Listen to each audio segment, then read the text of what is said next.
বাচ্চার সামনে চারটি ভুল করবেন না, তাহলে বাচ্চার চরিত্র নষ্ট হয়ে যাবে। অনেক মা বাবাই আছে বাচ্চার সামনে এই ভুলগুলো করে থাকে, যার কারণে বাচ্চার চরিত্র নষ্ট হয়ে যায়, বাচ্চার উপরে খারাপ প্রভাব পড়ে। এক নাম্বার হচ্ছে, বাচ্চার বয়স যখন 2 বছর পার হয়ে যাবে তখন আপনি বাচ্চার সামনে কাপড় পরিবর্তন করবেন না। অনেকেই আছে ছোট বাচ্চাদের সামনে এটা করা উচিত নয়, কারণ 2 বছর পরে থেকে কিন্তু বাচ্চারা অনেক কিছু বুঝে এবং অনেক কিছু তারা স্মরণ রাখতে পারে। এজন্য 2 বছর পরে কিন্তু মায়ের স্তন থেকে দুধ পান করাও ইসলাম সাপোর্ট করে না। এজন্য অবশ্যই বাচ্চার সামনে কাপড় চেঞ্জ করতে আপনি অবশ্যই সতর্ক থাকবেন, আর নাহলে বাচ্চার উপরে খারাপ প্রভাব পড়বে, বাচ্চার চরিত্র নষ্ট হয়ে যাবে।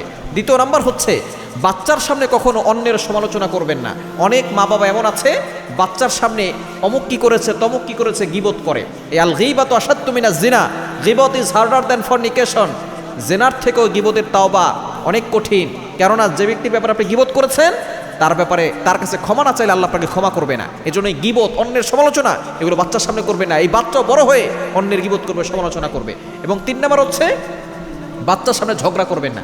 অনেক মা বাবা আছে বাচ্চার সামনেই ঝগড়া করা শুরু করে দেয়, এবং অনেক বাবা আছে বাচ্চার সামনেই তার মাকে আঘাত করা শুরু করে। এর দ্বারা খারাপ প্রভাব বাচ্চার উপরে পড়ে।